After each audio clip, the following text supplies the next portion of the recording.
Welcome to another episode. Today's question is when and why will be dopamine be released? Why do people like the feeling of dopamine release? So I'll repeat. When and why will dopamine be released? Why do people like the feeling of dopamine release? Dopamine is a chemical which is released in the brain, a feel good chemical released in the brain, if you don't know that. So the question is about that. The question is asked when it is released and why people like that. There are multiple dopamine theories, but the basic understanding is it is a reward system in the brain. People function for rewards in a normal life. So the reward ultimately has to reach the brain. So what is being released is the chemical dopamine, which is the reward. Outwardly you may be eating your lunch, a celebratory dinner, or you may be receiving a gift, a medal, a degree, whatever may be the outwardly actions. But ultimately it reaches your brain and dopamine is released. That is the reward ultimately you are going to receive. Dopamine is released when something is done, a feel good chemical. So the brain is rewarded. So ultimately that has to happen, whatever be the external things. If there is no reward, the motivation goes. So if you don't get that reward of dopamine, the motivation with that particular activity goes.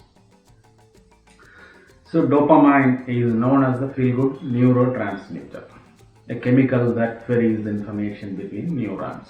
Neurotransmitter are chemicals which transmit information between the neurons. The brain releases it when we eat food that we crave or while we have sex, contributing to the feelings of pleasure and satisfaction as a part of the reward system. So when this chemical transfers message, it is a feel-good message which is part of the reward system. It gives you pleasure and satisfaction. This important neurochemical boosts mood, motivation and attention and helps regulate movement, learning and emotional responses. People with low levels of dopamine may be more prone to addiction. A person seeking pleasure via drugs or alcohol or food needs higher and higher levels of dopamine. A person with low level of dopamine, he will be an addict because he has to generate externally lot of activities, reward systems to induce dopamine generation in the brain. He needs external inducements through drugs or alcohol so that higher levels of dopamine are generated. So dopamine causes you to want, desire, seek out and search. It increases your general level of arousal and your directed behavior. Dopamine makes you curious about ideas and fuels your searching for information. So dopamine only makes you curious about ideas and fuels your search for information, because once that is fulfilled, dopamine is going to be released. So brain seeks that. You seek that. Dopamine creates reward seeking loops in the sense that people will repeat pleasurable behavior. So dopamine creates a reward seeking loop so that people repeat that pleasurable behavior, from checking Instagram to taking drugs. The pleasure loop can be anything. So that is created and that is repeated so that dopamine is released. So people go on repeating that particular act. A person with high levels of dopamine, whether due to temperament or transient, perhaps chemically induced state, can be described as a sensation seeker. The people who repeat this again and again, the activity, particular pressure loop, they are called sensation seekers. The inducement may be drug generally or maybe other activities. Next we will see dopamine learning and motivation. How it plays, how dopamine plays a role in learning and motivation. That is the intent. Most dopamine containing cells develop from a single embryological cell group that originates at mesencephalic diencephalic junction. So this cell originates in the junction of mesencephalic and diencephalic cells and projects to various forebrain topics. These long-axon dopamine cells figure strongly in motivational and motor theory. Animals do not learn to liver press for such things and for water, food or sexual contact if the training takes place while dopamine function is impaired. So even in animals they have tested, if you remove these cells or impair the dopamine function, then their motivation to press the levers to get food or water goes away. Moreover, although well-trained animals perform normally for an initial period, they do not continue to do so if the dopamine systems are blocked. Even in animals previously trained to do such things, the motivation goes. They do not repeat the trained behavior after an initial period. So this shows how dopamine plays an important part in learning and motivation. Stamping in of the stimulus reward associations through Pavlovian conditioning also fails when dopamine systems are blocked. The stamping in is like a sealing, like in a post office when they seal it. Stamping in, recognize the activity. That also fails. The dopamine hypothesis of reward reinforcement is sometimes called a retractive effect on learning because it occurs after the behavior that is being reinforced. First learning, then it is reinforced, and then it is repeated. The energizing effect of free reward given before an instrument actually is known as priming. Priming is a reward, a free reward given before an activity that induces a particular act. The priming effect of a free reward tends to decay quickly. If you do that, then that effect decays quickly. In the case of rewarding lateral hypothalamic electrical stimulation, the effect of pre-trial stimulation decays in seconds. The reinforcing effect of stimulation given after a response also affects subsequent responding, but the effect is long lasting. So if the reward is given before an activity, which is called priming, then the stimulation goes off quickly within seconds.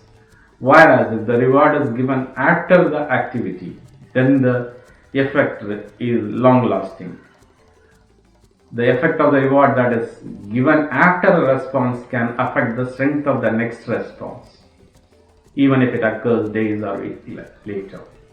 So if the reward is given afterwards, it is long lasting, and since it is long lasting, it is affecting the response the next time. It is reinforced. So it affects the next time when the activity occurs again. It is established that dopamine in the brain is important in goal-directed behavior. Most normal rewards are rendered ineffective in animals that have had their dopamine systems blocked. Brain dopamine is important for establishing the conditioned tendency to reapproach environmental stimuli that had been associated with most primary rewards, and for maintaining habit strength once the task has been learned. So this brain dopamine is very important, very much important for the tendency to activities, because it seeks rewards and it maintains the habit, it strengthens the habits. So repeating the task, dopamine is very much important. So next we will see about dopamine receptors. There are 5 types of dopamine receptors. They are called D1, D2, D3, D4 and D5. So we will not elaborate on that, that will be a very big topic. Just understand that there are 5 types of dopamine receptors. Next we will see about alcohol and dopamine. That may be the question on many people's mind. Alcohol does not lead to an increase in dopamine throughout the brain. It only causes an increase of dopamine in the area of reward pathway. There is a called reward pathway, we'll explain it. And alcohol affects only that. This reward pathway is comprised primarily of nucleus accumbens, the VTA, which is ventral tegmental area, and a part of the prefrontal cortex. So alcohol affects only that. Moreover, the experimental evidence suggests that alcohol does not cause the increase in dopamine directly. So the alcohol affects only a particular area which is composed of the reward, which is in the reward pathway, and it does not affect directly. Rather, it appears the GABA system and the endorphin system. Neurons from the GABA system extend into the reward pathway, and when alcohol affects the GABA system, these neurons release dopamine into reward pathway. Likewise, neurons extend from the endorphin system into the reward pathway, and these release dopamine into the reward pathway when alcohol directly stimulates the endorphin system.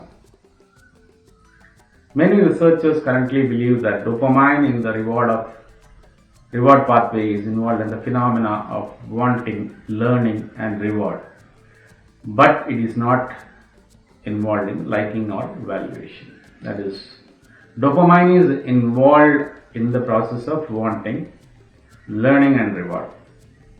So this is where dopamine functions. Liking and valuation are not connected with dopamine. The reward pathway is an important survival mechanism for the individual. So reward pathway is an important survival mechanism for the individual, and the species it fosters, learning by rewarding us for actions which result in the acquisition of food or sex. This leads us to learn these behaviors as conditioned responses. So dopamine is very important of the survival mechanism of an individual. The total thing is about the reward mechanism, which enables us to acquire our food or sex. These lead us to learn behaviors and conditioned responses. So that is very, very important. So this is a serious topic. So it also affects our life considerably. That's why we have taken up this topic. In turn, it affects spirituality, the reward system. So we have answered this question. With this we will end this episode. Stay with me for another episode. subscribe to my channel, share this video. Thank you.